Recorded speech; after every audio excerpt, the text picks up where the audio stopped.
नमस्कार दोस्तों, मैं आपका दोस्त सॉल्यूशन क्लासेस में एक बार वापस से आपका स्वागत करता हूं। आज हम करेंगे पेपर नंबर 847 का सॉल्यूशन। Let's start.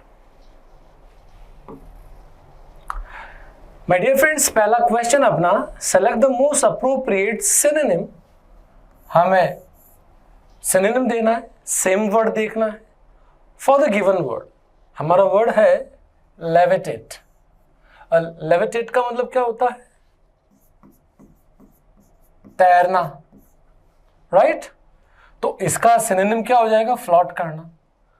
तो फ्लोट करना भी तैरना ही होता है, राइट? मैस्टिकेट का मतलब होता है चबा चबा कर भोजन करना, कहते हैं ना मैस्टिकेट फूड, या इसको यूं कर लीजिए, चबाना कह लीजिए इसको। वॉक मतलब चलना, और रस्टिकेट मतलब निष्कासित करना, निकाल देना। तो ऑप्शन ए हमारा आंसर हो जाता है। बढ़ते हैं आगे। अगले क्वेश्चन में भी दोस्तों हमें इसमें क्या करना है? सिनोनिम ही देना है। हमारा वर्ड है फैब्रिकेट। फैब्रिकेट का मतलब होता है गढ़ना। गढ़ना मतलब कोई काल्पनिक कहानी बनाना, काल्पनिक कहानी को गढ़ लेना। तो उसको क्या कहते हैं? कॉन्कॉक्ट कर लेना। कॉन्कॉक्ट का मतलब है क्या होता है? कोई काल्पनिक कहानी को गढ़ना, है ना, बना लेना। मिमिक का मतलब होता है मजाक उड़ाना।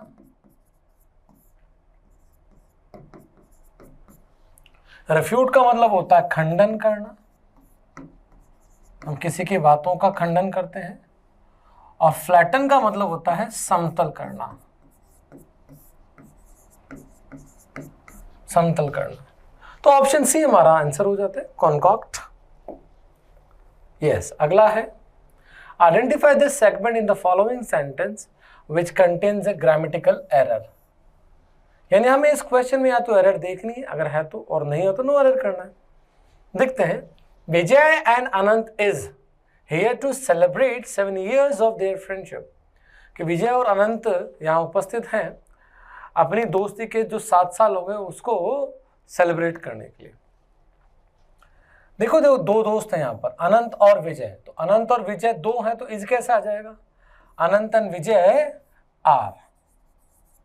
ठीक है, आगे बढ़िए। अगला क्वेश्चन है दोस्तों, हमें देखिए यहाँ पर PQRS मतलब दिए हुए हैं, राइट? हमें पहला सेंटेंस दिया हुआ है शुरुआत के रूप में। बाकी इस पहले को देखकर हमें जो 4 PQRS दिए हुए हैं उनका सही क्रम देखना है। देखते हैं जरा। It is not common for parents and other members of a particular animal. कि यह है, इट इज नॉट अनकॉमन, माफ करें, यह अनकॉमन नहीं है।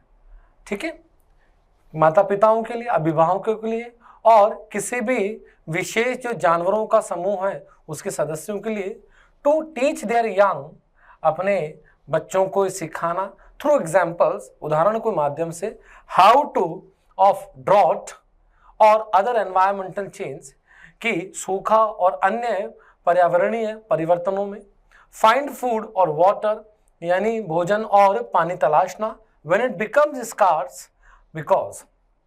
ठीक है, अब मेरे प्यारे दोस्तों यहां पर हम देख सकते हैं, it is not uncommon. It is not uncommon, uncommon नहीं है। क्या अनकॉमन नहीं है? किसके लिए नहीं है? तो हम देखते हैं यहां पर फॉर आया हुआ है, तो फॉर से हमारा सेंटेंस शुरू होगा। इट इज नॉट अनकॉमन, किसके लिए अनकॉमन नहीं है?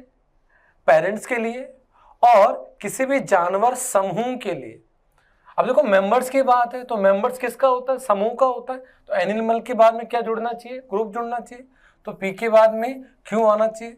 तो पी के बाद में क्यू हमारे पास देखो जो जगह है, ए और डी, यानी बी और सी हमारा खत्म हो जाता है। तो it is not uncommon for parents and other members of a particular animal group to teach their young through examples how to. अब देखो टू आ गया, तो टू आ गया तो नो डाउट। अब वर्ब चाहिए मुझे फर्स्ट फॉर्म, तो यहां पर ऑफ नहीं आया, तो हाउ टू के बाद में क्या आएगा?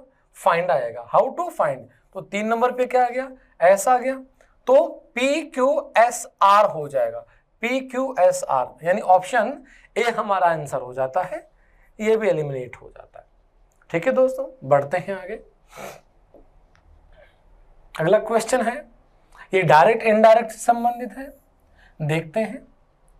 टीना said my parents are getting divorced, कि टीना ने कहा मेरे माता पिता तलाक ले रहे हैं, राइट। अब देखिए यहां पर इन्वर्टेड कॉमा में हमारा सेंटेंस है, इसका मतलब क्या हुआ, ये हमारा डायरेक्ट है।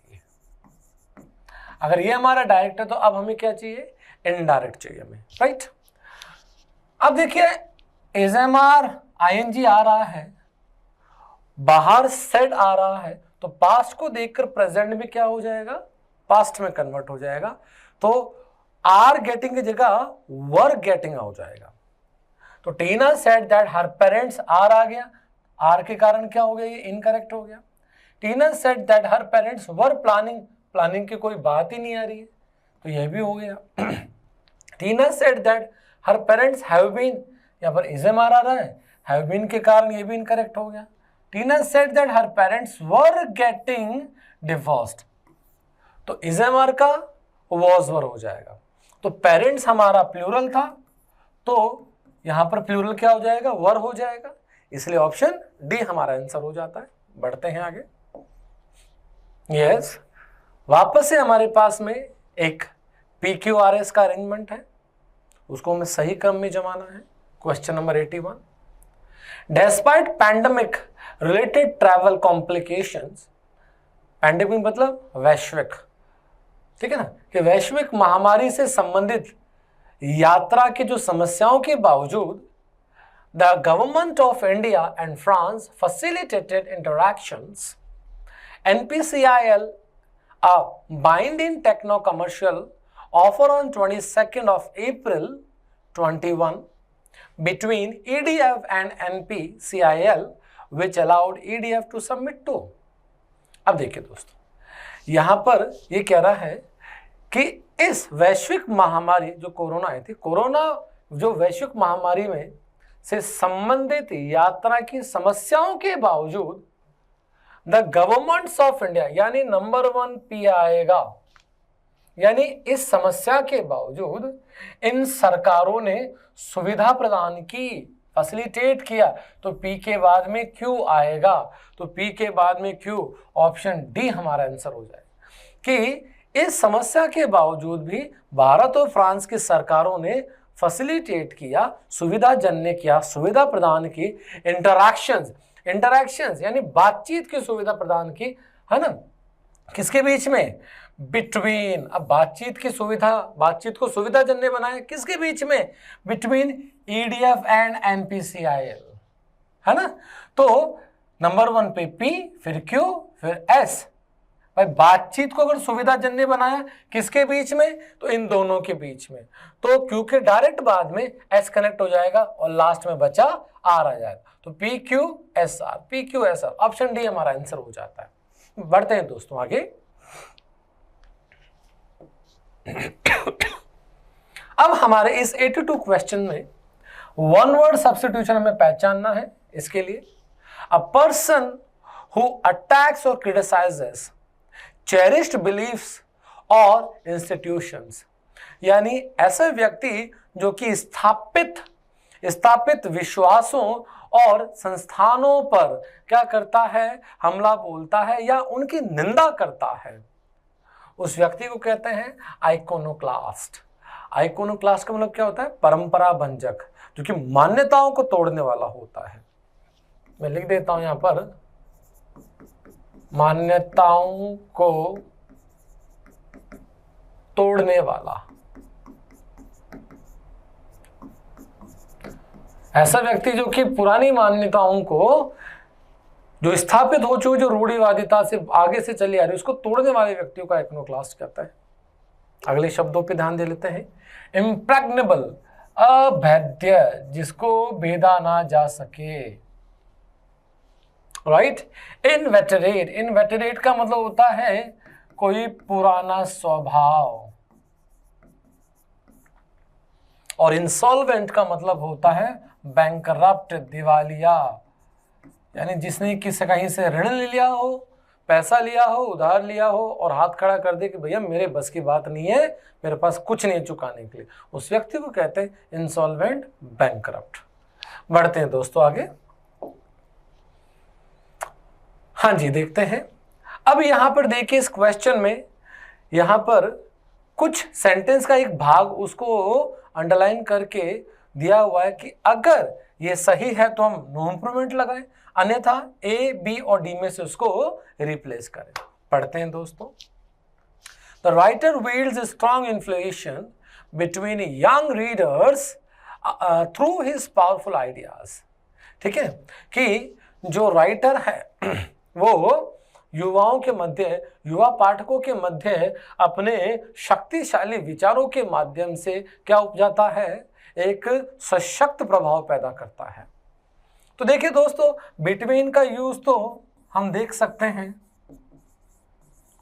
बिटवीन का यूज तो दो के लिए होता है, लेकिन यहाँ पर बिटवीन यंग रीडर्स की बात है तो जाहिर सी बात है रीडर सिर्फ दो ही थोड़े होंगे किसी पाठक के, किसी किताब के, हैं। इसलिए यहाँ पर ये बिटवीन ना कर क्या आना चाहिए था, अमंग आना चाहिए था, क्योंकि अमंग का यूज होता है 2+ के लिए, 2 से अधिक के लिए। तो हम कह सकते हैं among young readers. Option A हमारा आंसर हो जाएगा। बढ़ते हैं आगे। Select the option that correctly replaces. वापस से हमें देखना है इस क्वेश्चन में ये जो ब्रैकेटेड पार्ट है सही है या गलत है। देखते हैं। Everyone wants to be successful and rich. Wanting आएगा नहीं, क्योंकि वांट एक स्टैटिक वर्ब होती है, आईएनजी नहीं लेती है, ठीक है ना।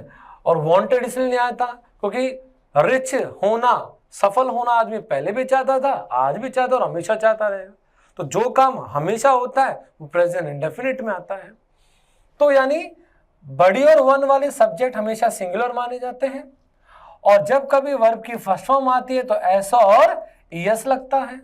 तो यानी हमारा सेंटेंस ओके है, नो एरर इसमें आंसर आएगा, क्योंकि ध्यान रखिएगा वन, बड़ी और थिंग वाले जो भी सब्जेक्ट्स होते हैं वो हमेशा क्या माने जाते हैं, सिंगुलर, सिंगुलर माने जाते हैं।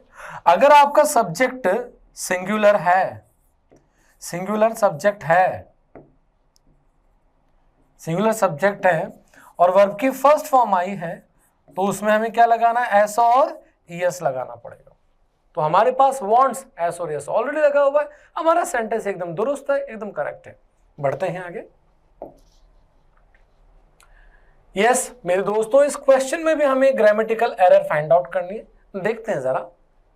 If someone you are talking to is open of learning more, encourage that curiosity. ठीक है, अगर आप जिस व्यक्ति से बातचीत कर रहे हैं अगर वो और भी सीखने का इच्छुक है, इच्छुक है किस बात का, सीखने का इच्छुक है, एनकरेज दैट क्यूरियोसिटी, उसकी जिज्ञासा को प्रोत्साहन दीजिए। मेरे प्यारे दोस्तों, आप यहाँ पर देखिए ओपन के बाद में, ओपन के बाद में यहाँ पर ऑफ आया हुआ है जो कि गलत है। ओपन ऑफ ना के क्या आना चाहिए था, ओपन टू लर्निंग आना चाहिए था। वो इसलिए क्योंकि जो टू होता है ये टू डायरेक्शन बताता है। क्या बताता है, डायरेक्शन। या हम यूं कह सकते हैं कि ये यही लिख लेते हैं, ये हमें गोल ऑफ एक्शन, यानी जो कार्य किया गया है, ओपन है, ये मेरा एक्शन है, ये मेरा एक्शन है, ओपन है। तो उस ओपन होने का लक्ष्य क्या है, ओपन होने का लक्ष्य क्या है। अगर ओपन होने का लक्ष्य क्या है, वो लक्ष्य उसका सीखना। तो हमें यहां ऑफ ना लगाकर क्या लगाना है, टू लगाना है। ठीक है, तो ओपन टू लर्निंग यहां पर होगा, राइट दोस्तों। इसलिए हमारा option is open of learning, ना कि ऑप्शन सी हो जाएगा, ओपन टू लर्निंग यहां पर हो जाएगा ऑफ की जगह। ठीक है, ऑप्शन सी। बढ़ते हैं आगे। यस, अप्रोप्रिएट ऑप्शन हमें फिल करना है। My heart dash as I stumbled over the shards of broken glass, my skin nicked by the sharp edges. ठीक है, तो सीधी सी बात है, मेरा दिल क्या होगा, ठहर गया, मेरे दिल को धक्का लगा। तो धक्का लगने को क्या बोलते हैं अपन, थम्प्ड। कहते हैं ना मेरा घबरा गया, धक्का लग गया, एक मतलब पुश हो गया, तो उसी को अपन थम्प्ड बोलते हैं कि मेरा दिल बैठ गया जैसे मैंने टूटे हुए कांच के इस प्रकार से मैंने कार्यक्रम किया, ठीक है, तो धक्का लगा।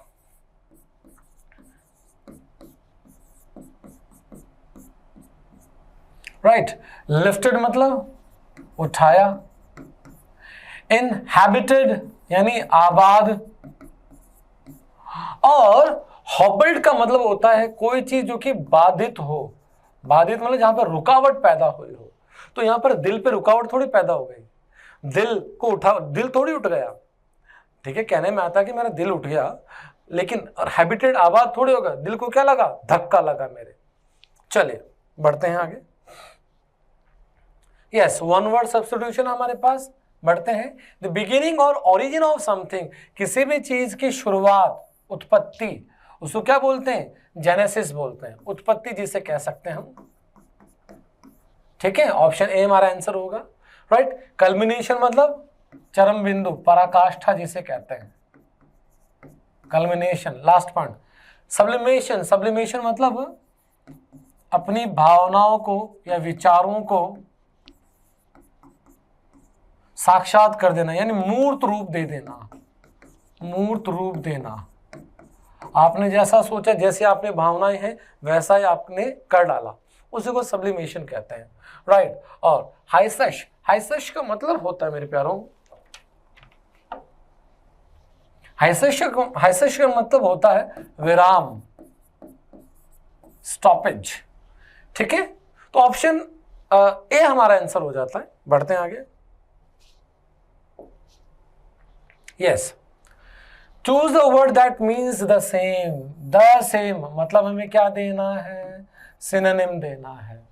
तो सेरेनिटी, सेरेनिटी का मतलब होता है शांति, पीस, ठीक है, और इसका सिनोनिम क्या होगा, ट्रैंक्विलिटी, ट्रैंक्विलिटी, इसका मतलब भी शांति ही होता है, ठीक है। तो ऑप्शन बी हमारा आंसर होगा।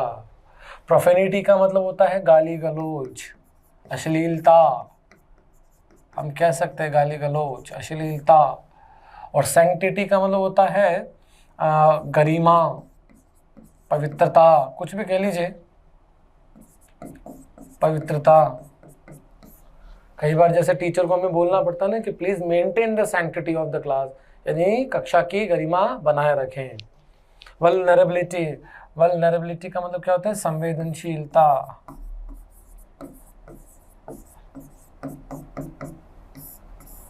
संवेदनशीलता। तो ऑप्शन बी हमारा आंसर हो जाता है।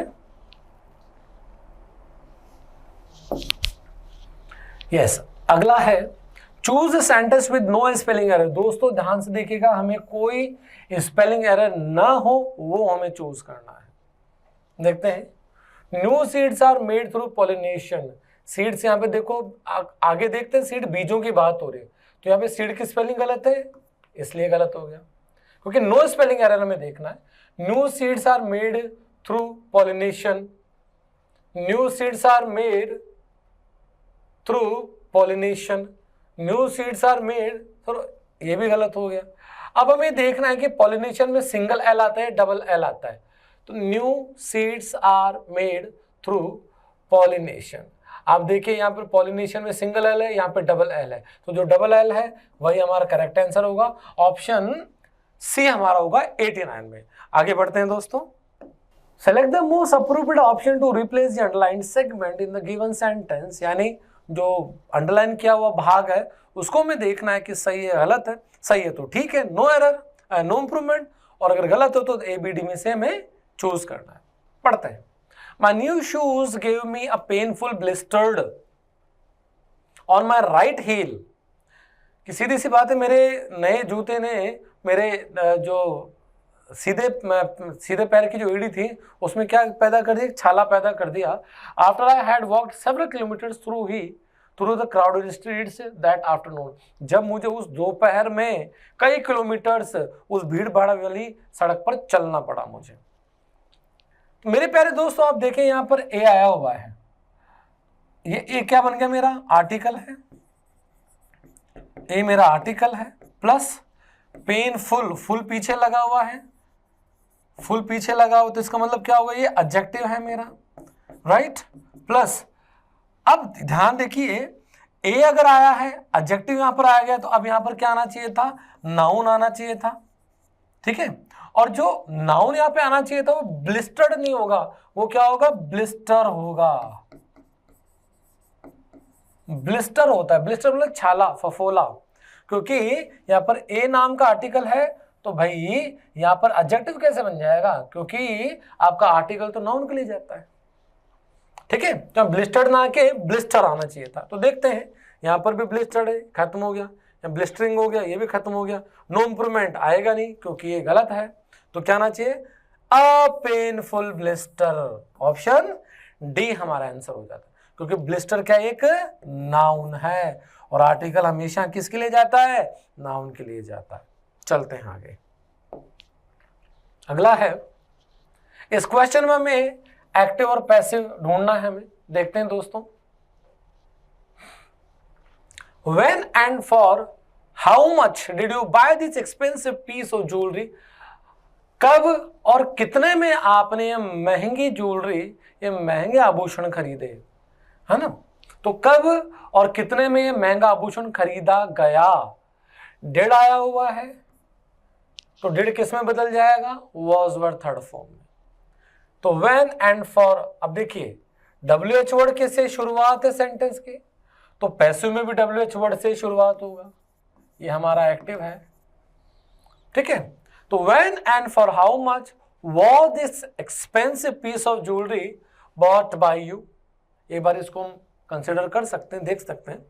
When and for how many, how many नहीं आएगा क्योंकि पैसे के लिए हाउ मच लगता है। When and for how much was these expensive pieces, pieces की तो बात नहीं, यहाँ पर पीस की बात है, पीस ऑफ ज्वेलरी, यहाँ पर देखिए पीसेज आ गया तो इसलिए इनकरेक्ट हो गया। When and for how much, head तो वैसे ही नहीं आएगा, क्यों, डिड जब भी आता है तो एक्टिव पैसिव में, डिड जब एक्टिव में आ गया तो पैसिव बनाते समय वॉज वर्ब में कन्वर्ट होता है, तो वैसे इनकरेक्ट हो गया। ऑप्शन कौन सा रह गया हमारा, ए। बढ़ते आगे, yes, select the word that is opposite in meaning, यानी ऑपोजिट मीनिंग मतलब हमें विलोम शब्द देना है, किसका, डिफेंस का। डिफेंस का मतलब क्या होता है, रक्षा, सुरक्षा, तो सुरक्षा का क्या होता है उल्टा, असॉल्ट, असॉल्ट मतलब हमला, इसका मतलब हो गया रक्षा और इसका मतलब क्या हो गया, हमला, ठीक है। आगे चलते हैं दोस्तों, भाषण का मतलब होता है कोई गढ़, भाषण का मतलब होता है गढ़, और रामपाट का मतलब होता है किसी किले की दीवार जो कि सुरक्षा के लिए बनाई जाती है, किले की प्राचीर। आपने देखा होगा चारों तरफ जो कोई महल होता है, महल के चारों तरफ पहाड़ियों पर एक दीवार होती है, वो किले की प्राचीर कहलाती है। प्रोटेक्शन का मतलब क्या होता है, सुरक्षा हो गया, ठीक है दोस्तों। तो डिफेंस का असॉल्ट हो जाता है। बढ़ते हैं आगे, yes, select the correctly spelled word, हमें सही स्पेलिंग वाला वर्ड चुनना है मेरे प्यारे दोस्तों, ठीक है। आप देखिए यहाँ पे रिपेल में यहाँ पे डबल एल नहीं आएगा, सिंगल आएगा, ठीक है। रिपील यहाँ पे सही है, यही हमारा आंसर है। रिक्रूट में ये भी गलत हो गया, रिक्रूट की स्पेलिंग ये होती है, ये होती है रिक्रूट की मतलब कुछ नया भर्ती करना है, कोई नया भर्ती व्यक्ति। वेंजिन्स, वेंजिन्स भी गलत हो गया क्योंकि वेंजिन्स की स्पेलिंग ये होती है, यहाँ पे ई और ए भी साथ में लगता है। वेंजिन्स का मतलब क्या होता है, बदला, और रिपील का मतलब होता है कोई भी कानून जो है उसको रद्द कर देना, किसी भी कानून को रद्द कर देना, राइट। और इस रिपील का मतलब होता है हटाना, दूर हटाना। ऑप्शन बी हमारा आंसर हो जाता है रिपील। बढ़ते हैं दोस्तों आगे, यस, अब हमारे पास में अगले क्वेश्चन में एक ईडियम है मेरे प्यारे दोस्तों, और इस ईडियम का हमें सही अर्थ देना है। पढ़ते हैं, to lay someone by the heel. To lay someone by the heel, तो सीधी सी बात है किसी को जेल में डालना, बात खत्म। ले समवन बाय द हील का मतलब होता है किसी को जेल में डाल देना। ऑप्शन ए हमारा आंसर हो गया। बढ़ते हैं आगे।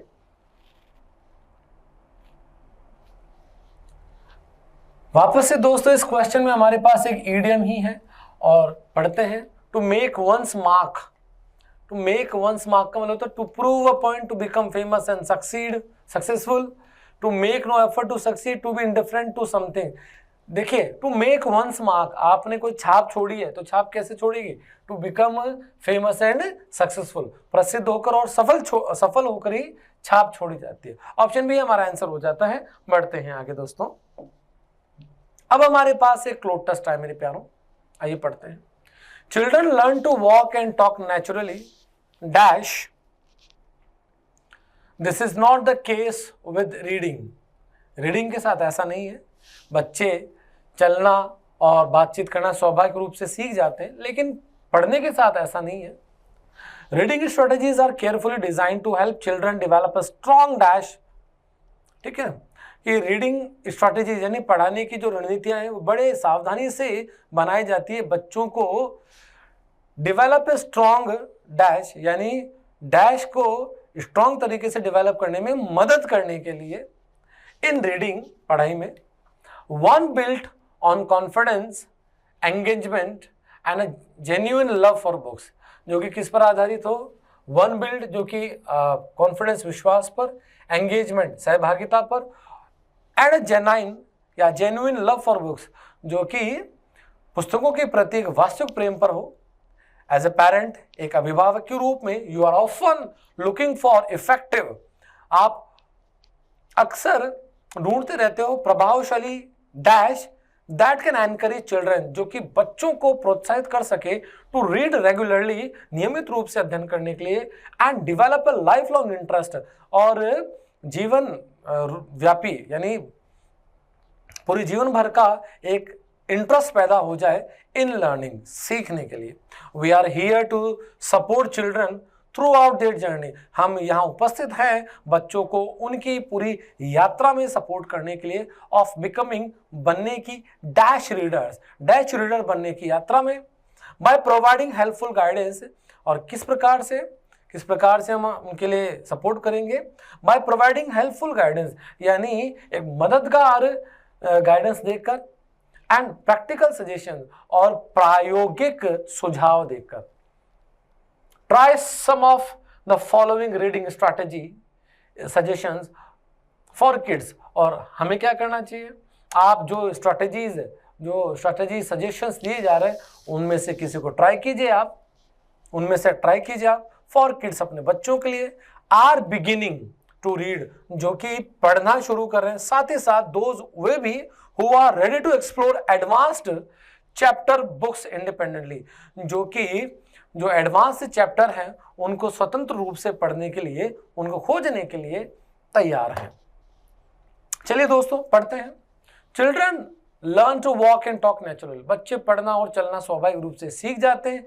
Dash is not with the case of reading, लेकिन ये केस किसके साथ नहीं है? यानी ये स्वाभाविकता किसके साथ नहीं है? पढ़ने के साथ नहीं है। भाई चलना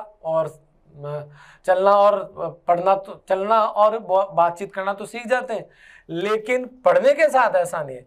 यानी इस बात का खंडन ये बात कर रही है, तो मतलब किसका यूज आएगा? बट का। ठीक है, बढ़ते हैं आगे देखते हैं। Reading strategies are carefully design to help children develop a strong. अब डिजाइन क्यों किया जाता है बच्चों की किताबों को बड़े ध्यान से, ताकि वो क्या डेवलप कर सके? एक स्ट्रॉन्ग फाउंडेशन, एक मजबूत नींव उनकी तैयार हो सके। ठीक है, ना कि कोई कॉरपोरेशन मतलब कोई कॉरपोरेशन निगम तैयार ना हो जाए, फ्लक्चुएशन, उतार चढ़ाव तैयार करने के लिए, प्रिजम्पशन मतलब पूर्वानुमान तैयार करने के लिए नहीं, नींव तैयार करने के लिए। बढ़ते हैं आगे। One built on confidence, engagement and genuine love for books. As a parent, you are often looking for effective क्या? Effective techniques, यानी ऐसी विधियां, या टेक्निक्स का मतलब तकनीक ना समझा जाए, विधियों की बात है कि माता पिता के रूप में हम अक्सर इस खोज में रहते हैं कि कोई ऐसी इफेक्टिव प्रभावशाली विधि मिले ताकि बच्चा क्या पढ़ने के लिए लालायित हो जाए और लाइफ लॉन्ग उसका इंटरेस्ट हो जाए पढ़ने में। बढ़ते हैं आगे। Children to read regularly and develop a lifelong interest in learning. We are here to support children throughout their journey of becoming dash reader. हम यहाँ उपस्थित हैं बच्चों को डैश रीडर बनाने के लिए। कौन सा रीडर बनाने के लिए? डूबता हुआ या बडिंग, उभरता हुआ? उभरता हुआ। हमें बच्चों को उभरता हुआ रीडर्स बनाने के लिए हम ये लोग यहां बैठे हुए हैं। आगे बढ़ते हैं।